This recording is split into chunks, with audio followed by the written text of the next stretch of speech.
Use your imagination, alright? You've got yacht girls, you've got potty princesses. Both ends of the world, people. Both ends of the world meet in Dubai. Check this out, right? There's this another millionaire bro just came out with a video, and I have no idea what to make of it. And then of course there's Andrew Tate. But anyways, all of these bros, they almost always point out to Dubai for some reason. They almost always head out to Dubai for some reason. And you know what? Why don't we check out that particular reason? That's why Dubai is the new mecca for all these millionaire or billionaire bros. I don't even know what to call them, alright? So why don't we head on in? However bad the West might get, you should never move to Dubai. Forget all the videos you see of celebrities being paid off to hype up Dubai's latest mega project. This is why I chose to live in Dubai and not in LA. It's no longer the American dream, it's the Dubai dream. Really now? See, after traveling to 80 countries around the world, I found that Dubai is the best place to live and work. Okay. Dubai, I'm about to go down. Deepest pool on earth, 200 feet deep. Madness. The truth is a lot dirtier. Behind the lift, I've been to this particular country, and everywhere you look, they almost always say, you always have this tourist trap that says, you know, world's biggest this, world's tallest that. They're trying to make up for their infrastructure for the simple reason that they don't have anything else in that particular country. So what they do is they make up for infrastructure. So apparently Dubai has the world's deepest pool. All right. fillers, the still skyscrapers, and the fake beaches, Dubai is a modern-day nightmare. A city as rock-solid and steady as the... Was it in Dubai, the World Cup, where there was a supposed use of slave labor? Sand it was built on. It's a mirage in the desert that's doomed to failure. You see, if you type in Dubai into the search bar on YouTube, you'll generally find two kinds of videos. Some call out for the hellscape it is, listing off the human rights abuses and the truckload of reasons it's an awful place to live. Yeah, I remember there was supposedly... guys, correct me if I'm wrong, please put it down in the comments. Apart from the World Cup, there was this other incident where they were supposed to do this marathon. And for some reason, no one signed up. So what they did, they forced these workers, these laborers to run without water, without proper shoes. They just forced them to run because no one showed up for that marathon or something. But the others seem to say the exact opposite. There's tons of vlogs by Instagram models bragging about how amazing, safe and clean the city is. All the guys in Bugattis driving around, banging hoes and paying no taxes. So what? You've got oil sheiks, Saudi princes, you've got barons. I mean, you have all the money in the world flowing in and out of one specific place. There's going to be a lot of debauchery happening. So which is it? Well, somewhat confusingly, they're both kind of true. If you're a wealthy influencer, Dubai can seem like a paradise. I've been tempted myself. Beachfront apartments, no income taxes, and a large community of like-minded expats makes it the perfect place to set up a business and fill out your Instagram story. You can barely walk a block through the center without seeing a car dealership or a glistening mega mall. It's a place that's been designed for luxury, a playground for the rich and powerful. The one thing you can't... It definitely looks impressive. Tonight is that Dubai is absolutely stuffed with money. This might imply that there's actually opportunity here, but just like everything else, it's all part of the image. Countless numbers of young Instagram models and hopeful young people move to Dubai and the UAE every year searching for their fortune. Now, of course, most of them won't make it. There's only so many likes and followers to go around, leading lots of them to turn to the infamous Dubai porta potty industry. Okay, Dubai porta potty. All right, for the adults out there, here's the thing, right? For some very rich men, for some reason, it's been a dream for them to basically use Western people as a porta potty. Use your imagination, all right? You've got yacht girls, you've got potty princesses. Both ends of the world, people. Both ends of the world meet in Dubai. Details are sketchy, with predatory NDAs and embarrassment to blame for the limited information. Predatory Some of it's far too NDAs. sketchy to discuss on YouTube, but there's tons of examples of hopeful models getting massive offers from ruling elites for the most depraved acts you can imagine. Enticed by the blonder, the whiter, apparently the more desirable for them. offer free flights, stays in luxury hotels, and 5-digit lump sums, models are coerced into giving up their dignity. One report talks about a perverted party at a secluded mansion, in which she was paid $50K for acting out the owner's sick desire. Well, I mean, with all that money, I mean, is it a surprise that it's going to turn into a Diddy party or something? I mean, it could only end up like a Diddy party. This shouldn't be surprising to anyone. Desires. Another model showed off her DMs where she was approached for presents, getting offered $7K for her trouble. For a country where anything above hand-holding can get you a jail sentence, the rumors are shocking. But suppressing these kinds of stories is key for Dubai's future plans. If they do a bad job of it, they could scare young people and their money away.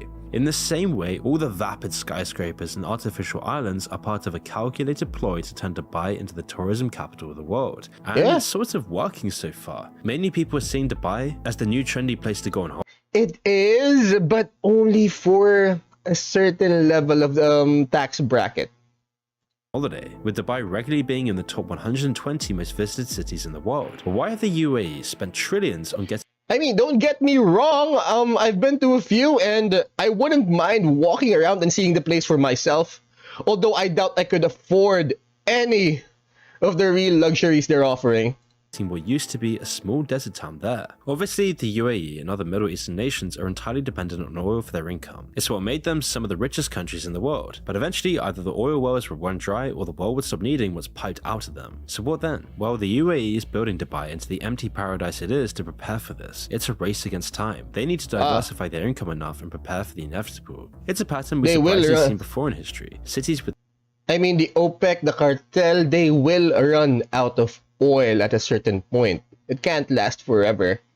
All that money. No significant natural benefits, elevated to the wealthiest place in the world in the space of a generation. When the Mongol Empire raced and pillaged the majority of the known world, they became the richest people on the planet. Thousands of tons of gold and gems, along with the world's best scholars, artists, craftsmen, and workers, were brought back to Karakorum, the Mongol capital. A great palace was built to display it all, and what used to be a collection of tents became a sprawling city. But it was all painfully temporary. Conquest had brought it all there, and once the empire collapsed, the city was burnt to the ground and the wealth and the people disappeared. The same example has happened numerous times in other cities. Samarkand, once the seat of the mighty Timurid Empire, is a shadow of its former self. All that remains those days are the great ruins of the crumbling palace. Great wealth and peoples gathered in a temporary boom, vanishing in a generation or two. Dubai is exactly the same, except it's even more lacking. There are no great structures or creativity that will stand the test of time. Instead, their palaces and monuments are made out of steel, concrete, and glass. So he's comparing to Dubai to all those civilizations and to all those empires. But this one's made out of pure money. Left unmaintained, they will be eaten by the desert in just a few decades. And you can... I mean, I wouldn't be surprised. Everything goes back to nature at a certain point in time, and you actually need tons of money to keep this up. And without the oil money, once the oil money runs out, I doubt that tourism would be able to sustain all these infrastructures or all these amenities. I doubt it. You can understand this by having a quick look at the history of the city. Long before the skyline was dominated by vapid skyscrapers, Dubai was actually a quaint fishing village known for pearl diving and trading. Since the 19th century, Dubai had been under the British protectorate, all the way up until 1971, and the British influence in the region significantly shaped the region's political and economic systems. Like many other similar nations, such as Singapore and Hong Kong, the British laid the groundwork for Dubai's international outlook and initial infrastructure development. Because just around the time that the British were leaving the region, Dubai would discover oil, completely changing the trajectory of the UAE, and the newfound wealth that came from it was smartly invested into modernizing infrastructure, constructing new schools, hospitals, roads, and a modern port. Alright, so they made all the right decisions in the beginning. The kingdom knew that they would have to diversify the money from the oil to keep the money machine going, and this marked the inception of Dubai's transition towards becoming the place we know today, where the government would keep on investing to make sure Dubai was a hub for finance, trade, tourism, and real estate, making this desert dirt patch one of the most famous cities in the world. And this strategic diversification, coupled with an economic policy, attracted foreign investments and global... Alright, so they diversified, but the question is it enough to actually sustain this whole operation once the oil is gone? We'll see. talents propelling Dubai into the international stage. Along with no taxes, Dubai is the perfect place for the rich. And as more and more money came in, Dubai's leadership would take more and more. Holy crap! I mean, it looks impressive, but it looks like something out of a movie showing a super villain's lair. It's quite impressive, though. Gambles, doing everything they could to stand out, building crazy architecture with no actual meaning or heritage, Is that the Etihad just to Tower? show off on the world stage, Not sure. creating things like the Burj Khalifa and these Oh, artificial the Burj Khalifa, I'm islands so were sorry. all part of a deliberate It's the Etihad strategy Tower. to etch Dubai's name on the global map. These infrastructural marvels were not merely about aesthetic appeal, but they embody Dubai's ambition to transition from its humble past to a future You filled have to ask who built this. I mean, every civilization is guilty of something. with boundless possibilities. But to fuel this rapid growth in the country, they couldn't do it just by themselves. Hardly anyone lived in this region, and the foreign investors weren't going to be making the buildings. And so it quickly became clear that Dubai needed labor. There we go. And fast. And so to Every fuel its rapid civilization. development, Dubai would do everything it could to bring in huge swaths of migrant workers into the country. And this is where the foundations of Dubai would become very shaky. You've Around got 90% Rome, of the population Egypt. of the UAE are immigrants as well. The majority come from India, Africa, or other developing countries. Unlike Karakoram or Salman Khan's people, they weren't brought there by war. Instead, it's economic pressure and desperation that has sucked them in. Their experiences are the real Dubai, and it couldn't be any further from what the influencers are showing off. Several investigations There into we Qatar go. stadiums revealed that employers usually house workers in private camps far from city centers, where they are forced to live in Sorry, I just remember this girl from Hong Kong. She worked at McDonald's. And you've got Hong Kong, right? One of the most expensive real estate in the world. I've always thought, where does she live in all of this? How could she afford it? I just felt so worried for her for some reason. Sorry, I just remembered her. This girl I knew way back. overcrowded rooms I mean, they have and all these unsanitary workers. conditions. They have to live And somewhere. at work, their lives are put at risk. Migrant workers are often given the most dangerous jobs on the site. In many ways, the same No things OSHA? that bring influence Hey, it's to Andrew Dubai Tate. are also what brought the millions of migrant workers opportunity. In countries like Nepal, India, Bangladesh, the Philippines, and all around the world, people hear about how they can support their families by working abroad. Agents from recruitment companies promise them good wages, accommodation, and a way to make a life with their loved ones. The first part of the exploitation comes as a large recruitment fee, often around $2,000. The workers are told this covers their visa and travel. In reality, it's simply extortion. It also keeps them in debt, a key part of the scam as it limits their options to escape. The total of illegal fees for just one security company operating In other this words, way, modern-day G4S, slavery. amounted to millions of dollars, and that's just one company. Once they arrive in the UAE, their passports are confiscated and they're sent to live in dismal camps on the outskirts of the city. Our Vice documentary shows a warehouse where each cramped room houses 9 people each, with only one shower between every 5 rooms. The wages they were promised get slashed by 2/3 in some cases, the previous contracts getting ripped up. Then the payment of these meager salaries are often delayed or simply forgotten, leaving the workers and their families at home in even more peril. The guys were being paid almost nothing to build it. So they're being built by slaves. That's not an exaggeration, yeah. Really? Once they're So once they not find an themselves out there exaggeration. and they realize how much they're getting paid or how much Modern-day they're not getting slavery. paid, they're indebted by the time they arrive there, so it is bonded labor. When the pandemic hit, it threw everything into disarray. The UAE made promises that companies had to provide food and shelter even if they Did they? fired their employees. Often though, this didn't really happen. In fact, lots of these common practices are still illegal under UAE law, but they're rarely enforced. The workers are too worried about losing what little income they have to go to the authorities. If they're owed money and they leave, they likely won't see it again. One man described being owed 10 months of salary. Without it, he couldn't return home empty-handed to see his family in need. They Another needed can't. That's the whole surgery and point. They incurred medical suffered for it. They're still suffering for it, and well, they can't come back home empty-handed since there's usually what they call a placement fee that these people paid in order, you know, for their flight and for their initial stay, for their lodging. They're actually continually paying for something, whether it be their lodging or travel expenses, so they can't come back.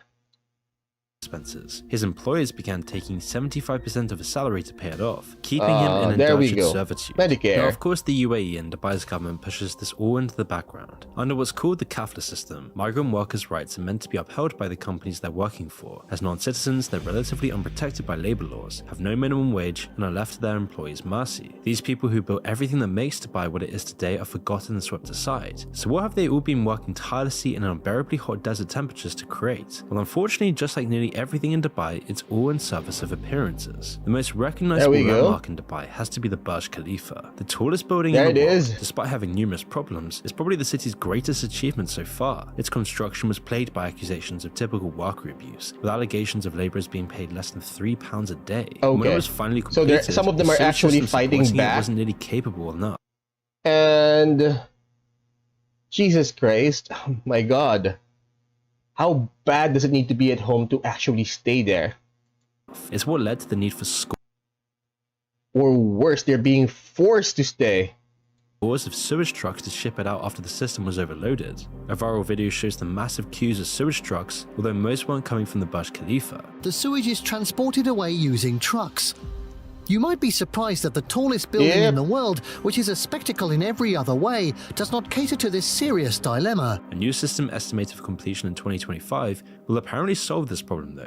Even with these issues, Burj Khalifa is probably the best of a bad bunch of Dubai's senseless construction projects. The artificial islands like the Palm Fronds and the Wild Islands are far worse. The problem started with sand. You would expect Dubai to have an endless supply of it. Other than oil, it's the only thing that Dubai always has plenty of. But desert sand couldn't be used. The grains were too large and it would just melt away into the sea. Instead, they needed a specific type of sand pulled up from the seafloor using specialist trawler ships. 94 million tons of sand were taken from just the Palm Islands, destroying the ecosystem. So, crimes against humanity wasn't enough, and we're now doing some crimes against nature. Ecosystem off of the coast of Dubai. The result is 40 kilometers of new coastline, but not much else. Home to over 40 hotels and a collection of mansions for the ultra-rich, they amount to yet another playground for the rich and wealthy. Mind you, ultra-rich. I was in Singapore, and I was talking to our guide, and he said, to live here, you need 3 things, the 3 C's, and he was pointing at a particular place. Credit card, cars, and condo. But to live over there, where he pointed out, he was pointing at the place for the ultra-rich. I guess that's where the film Crazy Rich Asians come from, where those Crazy Rich Asians live. He couldn't even describe the amount of wealth required to actually live there. Without constant replenishment and sea defenses, they'll disappear into the water. The Wild Islands are just another artificial land project, but they're in even more peril. Designed to represent different parts of the world laid out in a rough map. So the whole thing is unsustainable. They can't keep this up. They need the money to keep this up. They need the funding to keep this up. Most of them are still just piles of sand, left unfinished and uninhabitable. They're also slowly sinking into the sea, which combined with rising sea levels means all of the artificial land exists on borrowed time. And this was supposed to be their groundbreaking project that would house the ultra wealthy and ultra high class shops. And one other ridiculous project recently undertaken by Dubai is the construction of an artificial replica of the moon. The $5 billion proposal details a carbon fiber orb 200 meters across, with the usual luxury spas, hotels and houses included within. It still isn't guaranteed to happen, but the paperwork's moving along and you can easily imagine it in Dubai. At least it may provide an alternative for billionaires taking their own pleasure cruises into space. But it's a mockery of nature, which in Dubai... It is... check this out, right? There was this article that came... What was an article? I can't remember. But everyone's worried that you've got Elon Musk, you've got Bill Gates, and all those other millionaires in a space... No, I don't think it was Bill Gates. I think it was Jeff Bezos. But all these billionaires are in a space race to escape to space. But no, check this out. Because in order for anyone to stay in space, you need an army of engineers, scientists, and a lot of support system to stay on Earth in order to actually sustain a ship outside of Earth. Imagine the constant exercise required so your bones don't turn into mush. And then they describe that each and every movement required to be done through outer space requires at least, a staff of 1,000 people to actually fix. And things constantly break down. So the thing is, well, can these millionaires make it to space? Yes. Is it an ego trip? Yes. But can they actually live in space? Nope, not in this generation, not in this lifetime. Human development has always skipped beats and has made strides, but it has yet to reach that pinnacle of development where they can finish it in one single lifetime. Yeah, I know. Cleopatra is closer now to the iPhone than she was to the pyramids, but we're still, according to that particular article, we're still not there yet. These billionaires, these tech bros will not be escaping into space. Because here's the thing, right? Just think about it. You've got astronauts. You need to have the mind of an engineer / scientist and the body of an Olympic athlete. In order to get there, you need to be able to do the spacewalk. You need to be able to, put socket X123E to slot A74C without killing yourself. They don't have that. You think Elon can do that? You think Jeff Bezos can do that? No. That's why only the most qualified people go up there. Despite what the Big Bang Theory provided. I missed that show though. Honestly funny. Hasn't really found a footing. The city is sparse when it comes to actual greenery, other than the odd palm tree or water-hungry lawn. There was a project to grow and transplant 1 million desert trees to make the city a bit more palatable. 1 million. Announced in 2010, 130,000 square meters of land was dedicated to growing the saplings into actual trees. But halfway through the project, it all fell apart. Another project, this time for a $5 billion mega mall, got in the way. The land, the energy, and the water needed to grow were requisitioned. Workers were barred from the site, and the project was all but abandoned. By 2020, over 80% of the trees had died in the So almost all environmental efforts have failed. desert heat, without any water. The plan for the mall that was meant to replace them was then also abandoned. A testament to the instant gratification culture of Dubai and the sheer wastefulness that permeates the city. All of this is kept in place by authoritarian laws designed to safeguard the rich and powerful. Punishments are often draconian. One British national was recently slapped with a 25-year sentence for having just a few bottles of CBD oil in his car, a non-psychoactive substance. Another woman was recently released after 9 months after she allegedly touched the arm of an airport security official. The police can arrest you on trumped-up charges, and the courts can sentence you to decades for the smallest of crimes. It leads to a palpable fear and respect of the authorities, which is a double-edged sword. What? You've got, just imagine, you guys, the place is for the ultra rich. So if you live in the suburbs, this place ain't for you. On the one hand, it's part of what makes Dubai so I mean, you've got cops driving Lambos. If you think the US is bad, just imagine how bad it's gonna be once you see the police pulling up on you on a Lambo or in a Bugatti. so safe. It's why people like Andrew Tate and all these other influencers love this place. They can have their Rolexes on the beach and be fine, which is great, as many people describe accidentally leaving their bag in public then coming back hours later to find it untouched, as the punishments for theft are so harsh that people just will never risk it. And living somewhere with useless and corrupt authorities can make this seem like a dream come true. But of course, it's mostly surface level. Petty crimes are punished harshly, but institutional abuse and systemic schemes of exploitation are ignored. Just like everything else, it makes it better for sensible tourists and elites, but much worse for the migrant worker population. But it doesn't have to be this way. You just need to look at just like Rome needed its slaves, just like Egypt needed its slaves. Singapore, a city that's almost identical to Dubai in its origins, and yet they both operate so differently, with a vastly different culture. You see, these two cities both came from humble origins. Alright, so he's juxtaposing Singapore and Dubai, but guys, there's a reason why most Asian neighbors hate Singapore, or has this contempt for Singapore. Small little fishing areas to huge modern urban centers. So how come today these two cities are so different culturally and fundamentally? Well, it's not just religion. You see, Singapore is widely known now as the Garden City, due to its relentless pursuit of integrating urban growth with environmental stewardship. It's been meticulously urban planned, with well-orchestrated public transportation networks, abundant greenery, and innovative land use, demonstrating the leadership's long-term vision for sustainable growth in the city. On the contrary, Dubai's leadership focuses on glossy monuments to materialism, these giant hollow skyscrapers. I mean, they have to. Like I said earlier, there's this particular thing about When a place has nothing to offer, they go for infrastructure. World's tallest something, world's biggest that, world's deepest pool, all that stuff. Bizarre island projects and luxury at all cost hotels completely overshadows the human need to be in nature. That's something, luxury at all costs.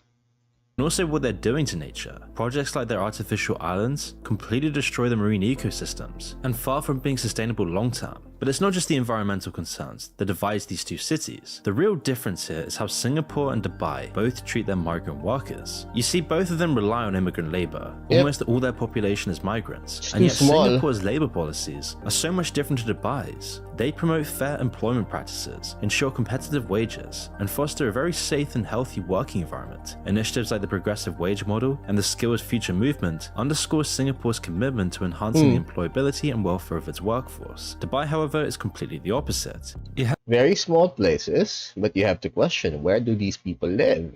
has terrible labor practices, awful rights, and living conditions for migrant construction. Like that girl I used to know, she lived in one of the most expensive cities in the world, and she works at McDonald's. Where does she go home? I wonder how she's living. Workers. There's no minimum wage law, and they'll often withhold migrant wages in Dubai. In Singapore, they have structured policies aiming to ensure that foreign workers complement the city rather than substituting the local workforce, and their legal framework provides avenues for dispute resolution, safeguarding both employee and employee interests, whereas Dubai's kafala system restricts the rights of migrant workers and makes them dependent and vulnerable on the government. Singapore emphasizes continuous learning and skills upgrading to not only enhance the competitiveness of its workforce, but also to promote social mobility. But in Dubai, you either have money or you don't. Yep. And if you don't have money, you almost have no chance So of there's going up lack the of ladder. social The only mobility. Either you're in or you're out, and you're in or out forever. rich people in Dubai are the Dubai-born elites themselves and the businessmen looking to escape tax laws in their own countries. Regular migrant workers, though, have almost no chance of going up the ladder. And whilst both the countries are extremely harsh on crime, making the cities very safe for people, Singapore at least has some They can't let them go up the ladder. They won't let them go up the ladder. hints It would of definitely democracy. ruin their There is image. some level of free speech, albeit within certain bounds, whereas Dubai's monarchical system censors any dissenting voices, limits any public discourse, and represses free thought. It all goes to show, don't just willingly believe all these influencers, people like Will Smith and all the other scores of celebrities that are paid millions to advertise to Dubai as a paradise. The city is a tragic example of what's wrong with the modern world, a small group of elites creating vanity projects off of the back of millions of desperate workers, There it half of is. which gets abandoned or forgotten by the next shiny mega project. At least we can be safe in the knowledge that it won't go on forever. Eventually the facade will crumble as people realize the empty, vacuous nature that permeates Dubai. Bye. Thank you for watching, guys. Now, if you want me to check out other stories here on YouTube, please let me know in the comments. We upload every Monday, Wednesday, and Friday at 12 p.m. Eastern Standard. Please like, share, subscribe, do the whole notification button thing to help me out with the algo. And don't forget to check out our Twitch channel where you can catch me do this live. Now, class dismissed.